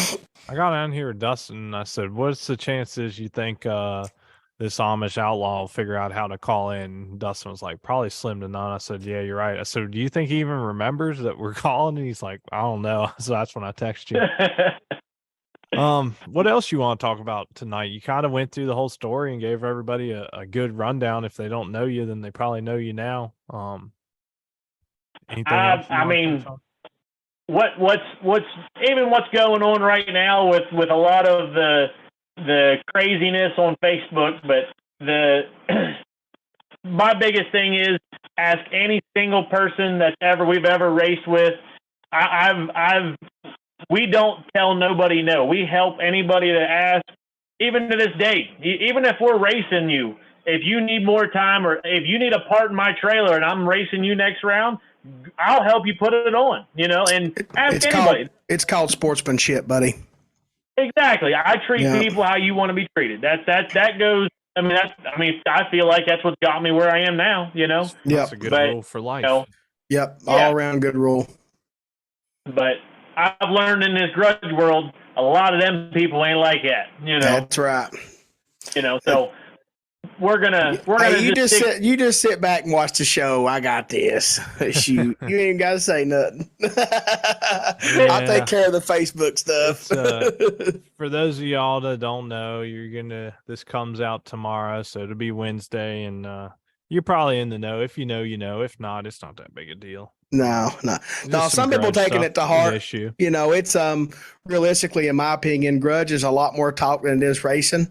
Unless you're in the shootout stuff, and most of the shootouts are pretty clean. Everybody's respectful and does stuff right most of the time. But there's going to be trash talk, and if things don't go exactly like they should, I'm going to make sure that it's aware, even though it don't change the situation. It's done, right? So it's over. but I'm just going to make sure that they're aware and everybody involved's aware that, it's generic, in my opinion. That's just what I thought about it. And I'm not mad at nobody. I've had a couple block me on Facebook. I mean, if they're mad, that's cool, but I'm not mad. I'm laughing my butt off as I do the things I do. I would take it from them the same way I'm giving it, And just for the listeners, it's the same way that go ahead. We've all taken it that way. Everyone runs their, everyone, it's give and take, you know what I mean? But that whole situation, it wasn't like either one of us chose, and I wasn't even there. I wasn't here tuning and helping, and I couldn't make the race because I was here working on trucks, and I was tuning from here and helping, and well, like what I had seen on the live feed was exactly what's all over the internet now. But when you have issues like that, it's not like the left lane or the right lane, whatever teams are there. It's not like either one of us asked for that shit to happen. We want a clean race. If it's not a clean race, win or lose on our side, if we would have, technically we did fucking win. We had to win but that's right. If we won or lost, we in it now, boys and girls. If something happens in the timing system, if you can't prove that both bikes weren't green, or in this case, or you don't know why a wind light came on, if you don't understand racing, you're not going to understand the answer. Because if when I'm on a bike, if my wind light comes on, I'm not blowing this bitch up. Why would I blow it up to run around somebody? Like, obviously, if my wind light's on and we're still in the path, they went red. There's no other, What did I do? What I do in Pro ET final in Maryland? Exactly. I went red. I didn't even see second gear. I was out of it. You know what I mean? Exactly. And that's what basically happened at this race. Carter's, seeing the wind light, he should have just shut it down all the way, and it would have been no question. Obviously, he shut down, the wind light's on. But instead, Carter, just chased him just because it's, he didn't grab the button and get around him, but he was just like, man, he'll go red and I'll still be bar to bar with, just trying to see how you compare. Well, you can kind of figure out what they're running, what they're running compared to what you're running. That's kind of part of the game, right? It's called data. If you don't get tickets in these shootouts, it's just you're going off of what your data says in a draggy. You know what I mean? Yeah, you don't get. The only time you get time slips is testing, right? Like when the shootout starts, that's it. No more time slips. That way you can't judge, because a 50 light on a tree looks like a bike and a half down track with how fast these bikes are. Like that's how much the difference, Yeah. Like, but if on the tree, like shit, I was 120 and that guy was perfect. He could be a slower bike and it looks like, man, that guy's so fast, Yeah, but exactly. That's the point of the no ticket. You know what I mean? Just for, I just got to let the listeners know what exactly y'all are talking about. If you've missed all the Facebook stuff for the last couple days, what Spencer's referring to is John Carter, his bike Gray Matter. They were I won't even say it, but they were racing last weekend. Spencer was helping tune from afar, as he mentioned, and tell me if I'm wrong, guys, but basically the two bikes left, and as soon as they left, Carter's wind light came on. There was two green lights on the tree, but his wind light was on, and they went down through there. And then, long story short, there was a decision to award the win to the other lane based on some other stuff outside of the wind light. One camera, one drone camera from the starting line, I don't know how high in the air. Had to be 100 foot at least, and it was dark. Yeah. and we learned, just I don't know. The other day, somebody posted a rule book for that series. They posted a rule book that if it comes down to, long story short, it comes down like a finish line camera. Okay, well, that wasn't an instances. Well, when the wind light's on, when the two riders leave, any racer will tell you let, like we were just saying, you get off the throttle and shut it down. Well, the only thing that we messed up is if the race wouldn't have been so close, like the race was bar to bar. I mean, like, going off what I was told, both riders basically were down there high-fiving because of how awesome of the race was, But we weren't given the option of, like when we were told we weren't the winner, even though we had the wind light on and, Carter just thought he was the winner from 60 foot on. He thought he was the winner. He was just, like that's Carter's first win. We've done a lot in all last year, and then this year we've done. He did really good last year, but we never got a win. And that right there was his first win, and I feel like it was robbed from us.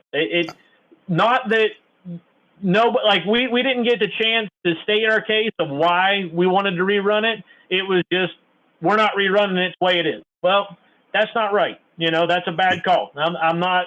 It ain't personal. It ain't nothing. That's a bad call, and it should have been reran. Right's right, and wrong's wrong. I'm going to remove myself from them situations. So that's the best way to do it. Yeah, I mean, it does suck. I mean, even if you guys, he gave them the option to run it back, but both parties had to agree, and the other one didn't want to do it, of course. And if you run it back, if it happened to happen and nothing happened and you just got beat, then that's one thing. But to see a win light and then not have like legitimate proof of the run, I just feel like it was just all just bad, like no good no more because it got tainted. You know what I mean? And it should have been rerun, and then you would have a actual known winner. I mean, what would it have took? It would have took probably, I don't know, 20 minutes to turn the bikes around, get them cooled off, get back up there, drag the track a little bit, roll with it, Have it at XDA for the bowls. We got 45 minutes, and there was plenty of time. This was at like 10 o'clock, and it was beautiful out.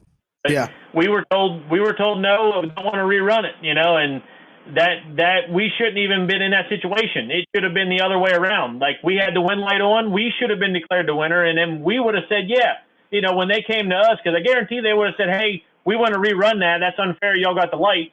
Well, we would have said, we exactly. Get it. We win or lose.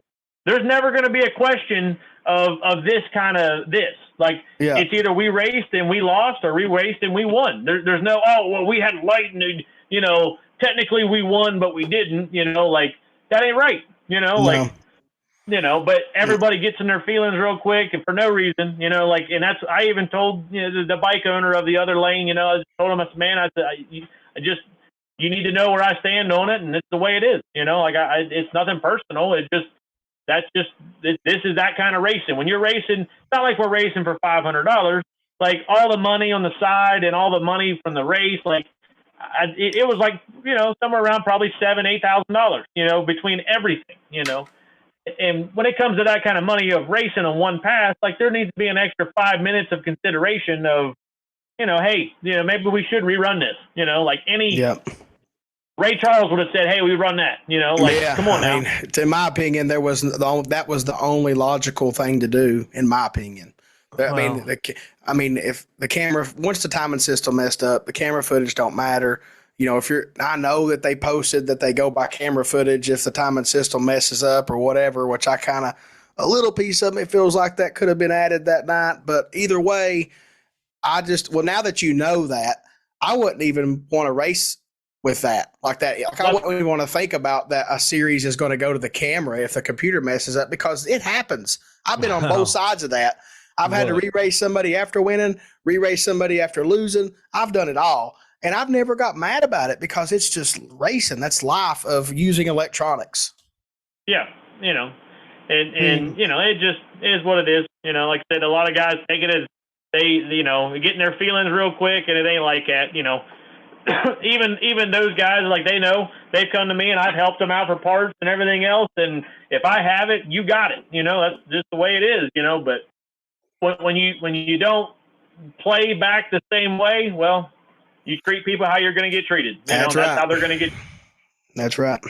Well, so here's the deal. Obviously, this is biased in the fact that we're friends with you and everything, but trying to take that out and coming from working at a racetrack, and I don't think I've ever seen a rule that was written in regards to a light malfunction. That's why I think it was added that night. How did it be perfectly quoted for that? You know what I'm saying? Well, here's my issue with, there's two issues I have with this circumstance that we're now discussing. One, a win light came on, and it was obviously an issue because there was two green lights and the win light was on from the start. Okay. So to me, that's an obvious issue. Unless the tower has something that says somebody went red. Which if that's the case, then you would assume that the lane that didn't have a wind light went red. But the wind light came on. I don't understand how you reverse the decision in favor of the other lane when that's the case. But this rule is to me very contradictory in the fact that it says if there's a malfunction with a wind light or operator error, not only does it say if a clear winner can't be determined, we'll go to video or camera recordings, but it also says end race tower computer system. Well, if there is an obvious timing malfunction, how do you go to the timing system to determine the winner? Exactly. And this rule should not even exist. It's got too much gray area involved. It's not going to work. Well, it's not a rule. It's gray matter up in there.